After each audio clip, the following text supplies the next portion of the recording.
नमस्कार, आप देख रहे हैं इंडिया न्यूज। आपके साथ मैं हूं रचना। शुरुआत करेंगे दुनिया के सबसे तेज बुलेटिन न्यूज 222 की, जिसमें हम आपको दिखाएंगे सिर्फ 22 मिनट में देश दुनिया की 222 बड़ी खबरें। जी अब बस सिर्फ 22 मिनट आप बने रहिए हमारे साथ। पूरी दुनिया की एक एक खबर हम आपको देंगे। आज की बड़ी खबर, वैष्णो देवी जाने वाले श्रद्धालुओं को अब से थोड़ी देर बाद एक बड़ी सौगात मिलने वाली है। प्रधानमंत्री नरेंद्र मोदी करीब आज से शुरू हो रही उधमपुर कटरा रेल सेवा को हरी झंडी दिखाएंगे।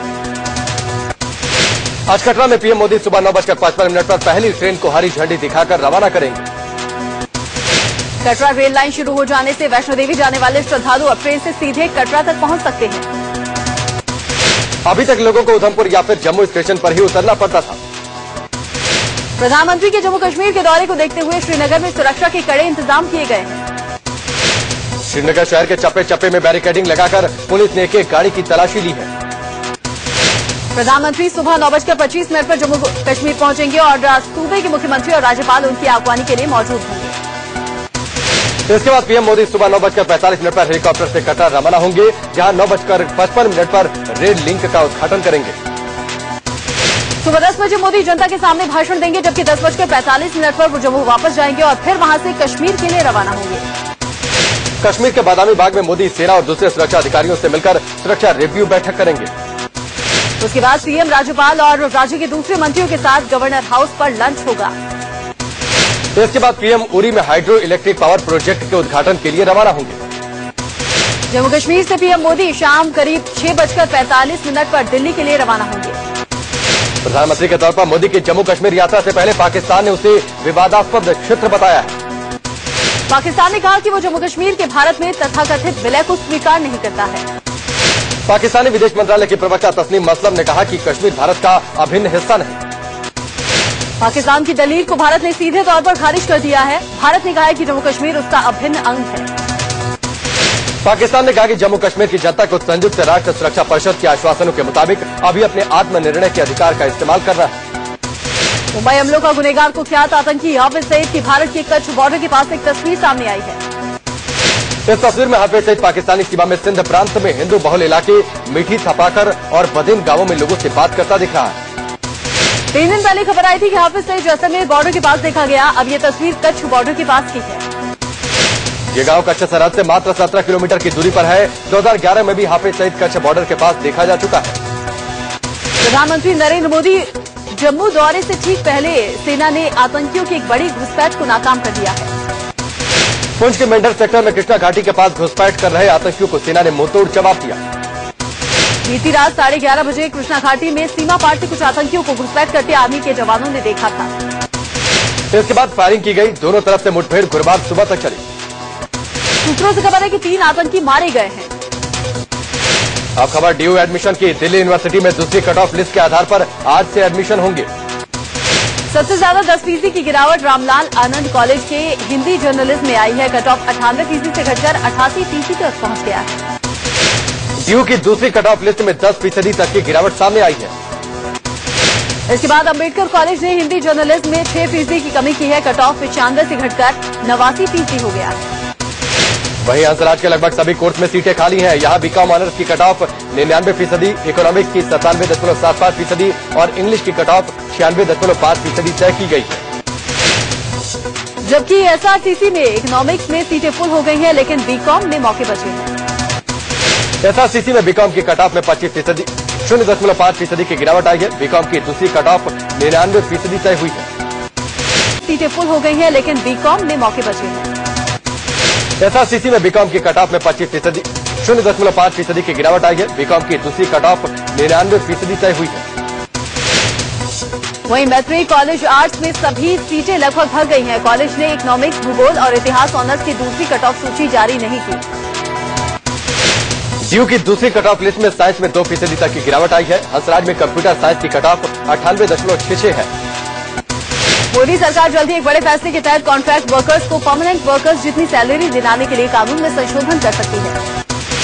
अखबार ने सूत्र के हवाले से खबर दी है कि लेबर मंत्रालय ने मौजूदा कानून में नए सेक्शन जोड़ने का सुझाव दिया है। सुझाव में एक ही काम के लिए कॉन्ट्रैक्ट वर्कर्स और परमानेंट वर्कर्स को समान वेतन मिलने के अलावा सोशल सिक्योरिटी बेनिफिट्स भी मिलने की बात कही गई है। अखबार के मुताबिक ये बात लेबर मिनिस्टर नरेंद्र सिंह तोमर ने पिछले हफ्ते हुई राज्यों की लेबर मिनिस्टर्स के साथ बैठक में कही। शंकराचार्य के विवादित बयान पर उसके खिलाफ साईं मंदिर की ओर से इलाहाबाद हाईकोर्ट की लखनऊ बेंच में आज सुनवाई हुई। शंकराचार्य पर हिंदुओं की भावनाओं को भड़काने का मामला दर्ज किया गया। हरिद्वार में संतों ने ऐलान किया कि अगर साईं भक्तों ने शंकराचार्य का विरोध करना बंद नहीं किया तो मंदिरों में लगी साईं मूर्तियां तोड़ दी जाएंगी। इससे पहले साईं भक्तों ने शिरडी में एक सभा में फैसला लिया कि अब शिरडी में शंकराचार्य के बयान पर कोई विरोध प्रदर्शन नहीं होगा। साईं पर विवादित टिप्पणी करने के चलते शंकराचार्य स्वरूपानंद सरस्वती के खिलाफ जयपुर लोअर कोर्ट ने पुलिस को जांच के आदेश दिए हैं। लखनऊ के कपूरथला इलाके के साईं मंदिर अध्यक्ष ने शंकराचार्य स्वरूपानंद सरस्वती के खिलाफ लखनऊ कोर्ट में एफआईआर दर्ज करने की अर्जी दी है। दरअसल पहले अलीगंज थाना ने साईं मंदिर के अध्यक्ष को एफआईआर दर्ज करने से मना कर दिया था। कोर्ट ने थाने से जवाब तलब किया है। सहारा प्रमुख सुब्रत रॉय की 40 दिन की सशर्त रिहाई की अर्जी पर सुप्रीम कोर्ट में आज सुनवाई होगी। अपनी इस नई अर्जी में सुब्रत रॉय ने कहा कि उन्हें विदेश की संपत्तियां बेचने के लिए समय चाहिए। दरअसल सुप्रीम कोर्ट ने पहले ही कह रखा था कि जब तक 500 करोड़ कैश और 500 करोड़ की बैंक गारंटी नहीं मिलेगी सुब्रत को रिहा नहीं किया जाएगा। सहारा के खिलाफ इनकम टैक्स विभाग ने सुप्रीम कोर्ट में एक अर्जी लगाकर 7,000 करोड़ टीडीएस की मांग की है। आरटी ने कहा कि सहारा ने जितने पैसे निवेशकों को चुकाने का दावा किया है उसका टीडीएस 7,000 करोड़ बनता है।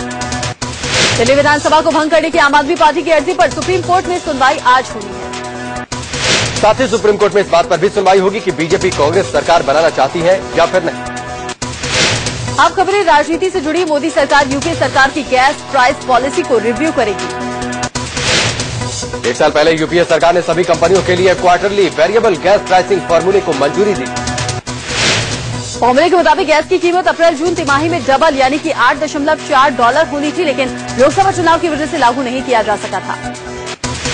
बाद में यूपीए सरकार ने इसे अगली सरकार के लिए टाल दिया। अब मोदी सरकार ने इसे सितंबर तक के लिए टाल दिया। केंद्रीय खाद्य एवं आपूर्ति मंत्री रामविलास पासवान के साथ राज्यों के खाद्य मंत्रियों की बैठक आज होगी। बैठक के पहले दौर में मानसून की स्थिति और बढ़ती महंगाई पर रोक लगाने के उपायों पर चर्चा होगी। बैठक में फूड सिक्योरिटी बिल पर भी चर्चा और विचार किया जाएगा। बैठक में जरूरी चीजों की जमाखोरी रोकने पर भी चर्चा होगी।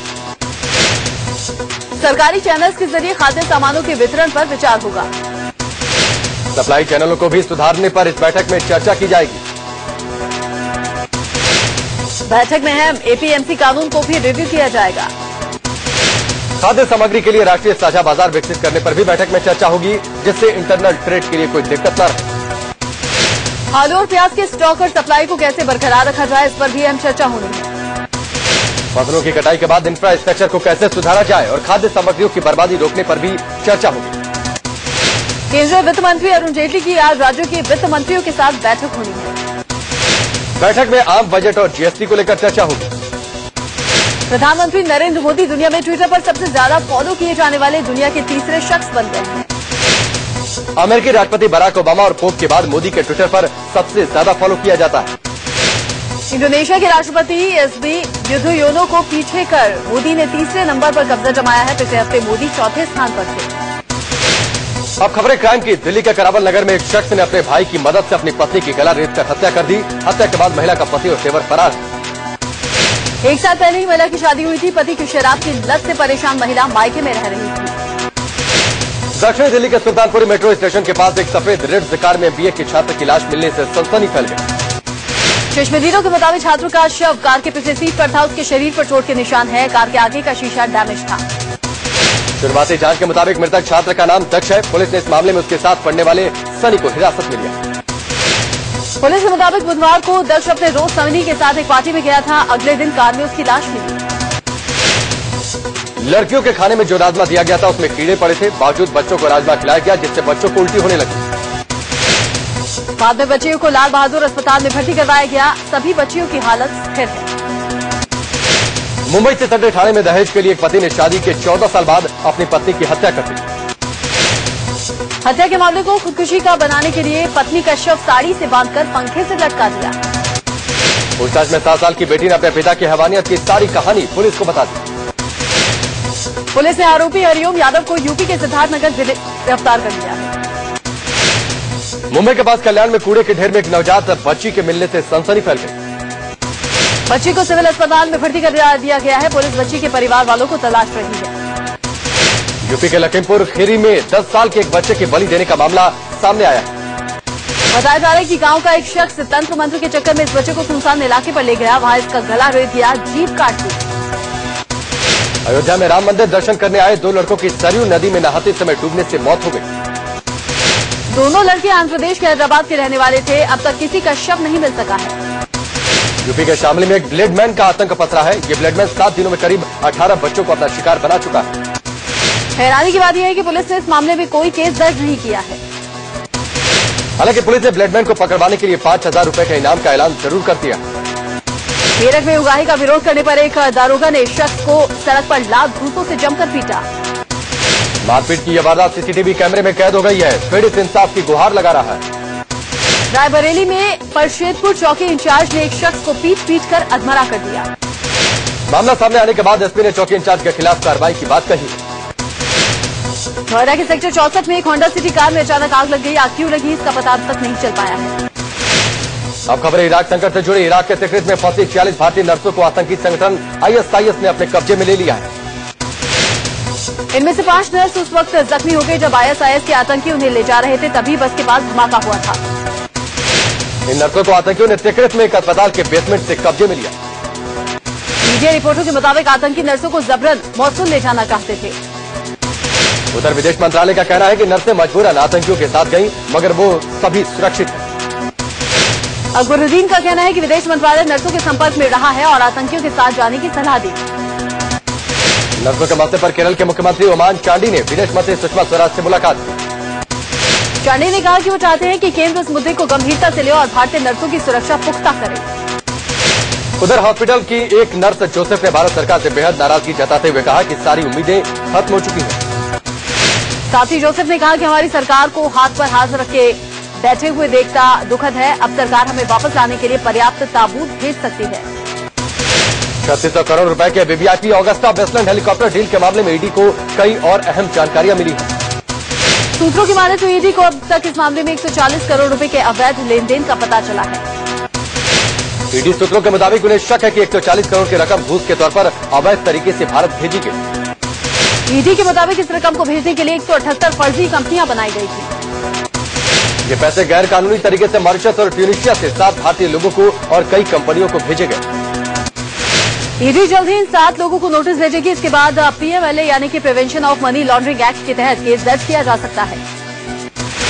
व्यापम घोटाले में विपक्ष के आरोपों को झेल रहे सीएम शिवराज सिंह चौहान ने कांग्रेस के इस्तीफे की मांग को खारिज कर दिया। शिवराज ने कहा कि मैं अंगद कपाऊ हूं, हिलूंगा नहीं चाहे कोई कितना भी कोशिश कर ले। वहीं व्यापम घोटाले को लेकर कांग्रेस ने MP विधानसभा के अंदर और बाहर जमकर हंगामा किया। सदन में सीएम को बोलने तक नहीं दिया गया। सीएम शिवराज सिंह चौहान ने कहा कि विपक्ष आरोप तो लगा रहा है लेकिन मेरे जवाब सुनने को तैयार ही नहीं है। सूरत रेप केस में सुप्रीम कोर्ट ने आसाराम की जमानत अर्जी पर सुनवाई से इनकार कर दिया। सुप्रीम कोर्ट ने आसाराम को जमानत के लिए गुजरात हाई कोर्ट में अर्जी लगाने के लिए कहा। सुप्रीम कोर्ट ने इसके लिए राज्य सरकार को नोटिस भी जारी किया है। जल्द ही मामले की सुनवाई शुरू हो जाएगी।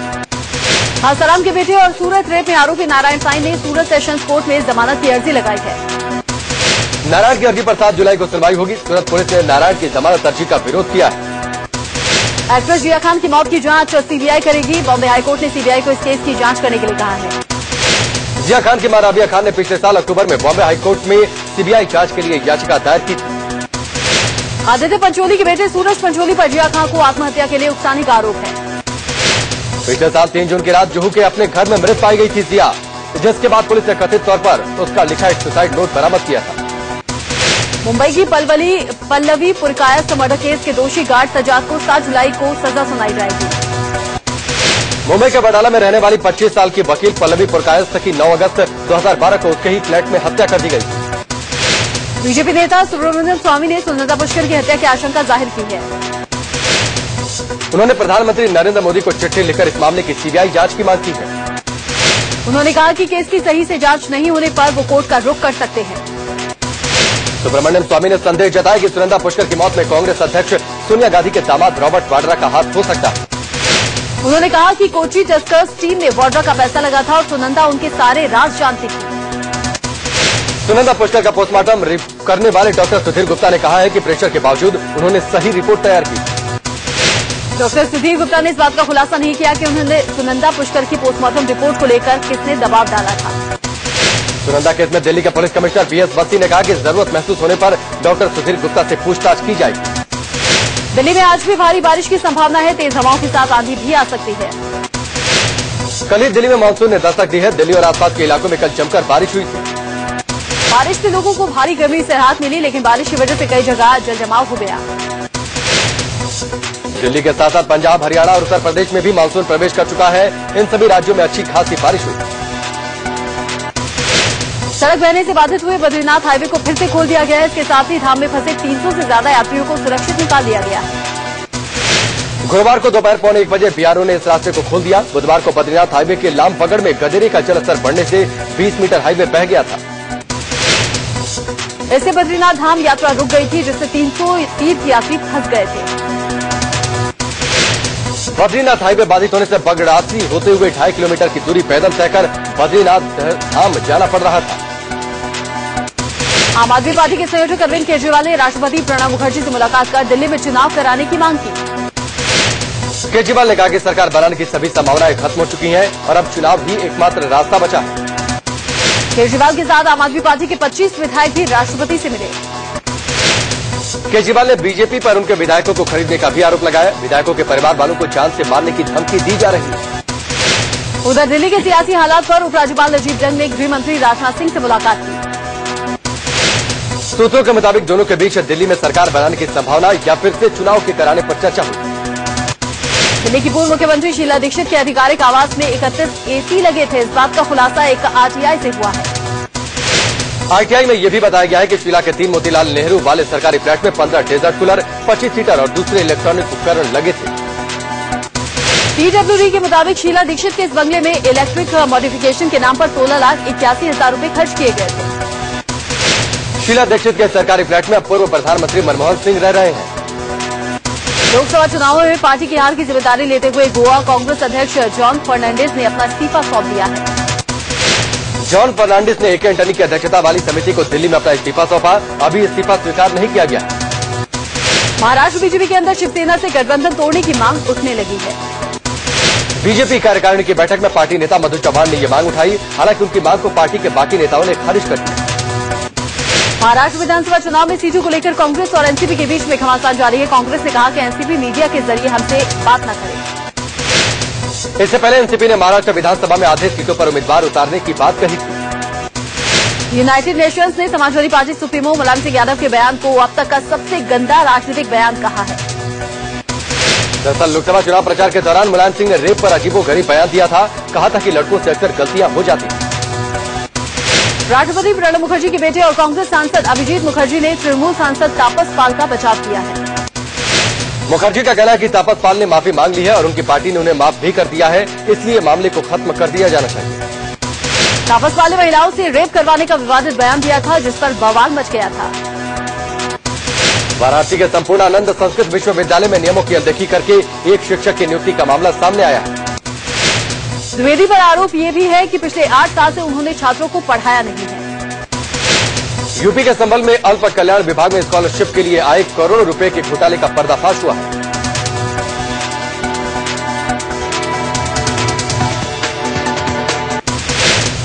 अल्पसंख्यक कल्याण ऑफिस में तैनात वरिष्ठ सहायक अधिकारी रणवीर सिंह पर उनके खिलाफ मामले में मुकदमा दर्ज करवाया गया है। देश की पहली सेमी हाई स्पीड ट्रेन का सफलतापूर्वक ट्रायल किया गया। ट्रेन ने नई दिल्ली से आगरा तक का सफर 100 मिनट में पूरा किया। हालांकि ट्रायल में ट्रेन कम स्पीड से दौड़ी। ट्रेन की रफ्तार 160 किलोमीटर प्रति घंटे है, लेकिन ट्रायल में ये 135 किलोमीटर प्रति घंटे की रफ्तार से ही चली। सेमी हाई स्पीड ट्रेन में 12 डिब्बे हैं, इनमें से 2 फर्स्ट AC 8-9। ट्रेन की रफ्तार 160 किलोमीटर प्रति घंटे है, लेकिन ट्रायल में ये 135 किलोमीटर प्रति घंटे की रफ्तार से ही चली। सेमी हाई स्पीड ट्रेन में 12 डिब्बे हैं, इनमें से 2 first AC 8 normal chair car और 2 जनरेटर कोच भी हैं। ट्रायल रन के बाद उम्मीद जताई जा रही है कि बजट में इस ट्रेन का ऐलान हो सकता है।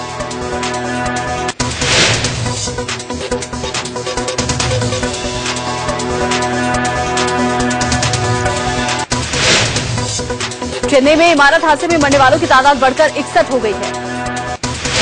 प्रत्यक्षदर्शियों के मुताबिक मलबे में कुछ और शव के दबे होने की आशंका अभी भी है। शनिवार शाम को पोरूर में निर्माणाधीन इमारत ढह गई थी, जिसकी चपेट में यहां काम कर रहे कई मजदूर आ गए थे। अब खबरें बिजनेस की। एयर एशिया के संस्थापक और मुख्य कार्यकारी अधिकारी टोनी फर्नांडिस ने कहा कि इंडिया में अब तक एविएशन सेक्टर पूरी तरह से फेल रहा है। टोनी फर्नांडिस ने उम्मीद जताई है कि मोदी सरकार के एविएशन सेक्टर की बेहतरी के लिए ठोस कदम उठाएगी। इनकम टैक्स रिटर्न फाइल भरने वालों के लिए नए निर्देश है। रिटर्न में लिखना होगा ईमेल और मोबाइल नंबर। विभाग की कोशिश रिटर्न भरने वालों से सीधा संपर्क साधने की है। एसोचैम ने कहा है कि रेलवे में एफडीआई के लिए सरकार कोशिश करे। निसान ने अपनी कार सनी के नए मॉडल लॉन्च किए। मुंबई में इनकी कीमत 7.5 से 10.5 लाख के बीच रखी गई। अब खबरें विदेश के। अफगानिस्तान में आतंकियों ने काबुल के सैनिक हवाई अड्डे पर हमला कर दिया। आतंकी हवाई अड्डे पर 3 रॉकेट भी दागे गए। काबुल एयरपोर्ट पर हमले में राष्ट्रपति के हेलीकॉप्टर समेत 5 हेलीकॉप्टरों को नुकसान पहुंचा है। वहीं हमले के बाद एयरपोर्ट पर सभी उड़ानें रद्द कर दी गई। फुटबॉल वर्ल्ड कप के आयोजक में ब्राजील के बेलो होरिजोन इलाके में एक ओवरपास ब्रिज गिर जाने से 2 लोगों की मौत हो गई। केन्या की राजधानी नैरोबी में एक छोटा विमान एक व्यावसायिक इमारत पर दुर्घटनाग्रस्त हो गया। विमान में सवार 4 लोगों की मौत हो गई। एक अमेरिकी रिपोर्ट के बाद ब्रिटेन के सभी हवाई अड्डों पर सुरक्षा बढ़ा दी गई है। रिपोर्ट में कहा गया है कि आतंकी स्टील बम से विमानों को निशाना बना सकते हैं। इराक में सुन्नी आतंकवादियों ने 30 तुर्की ट्रक ड्राइवरों को रिहा कर दिया है, जिन्हें उन्होंने पिछले महीने इराक में बंधक बना लिया था। अमेरिका ने उम्मीद जताई है कि एनएसए की भाजपा की निगरानी किए जाने के खुलासे के बाद दोनों देशों के संबंधों पर कोई प्रतिकूल प्रभाव नहीं पड़ेगा।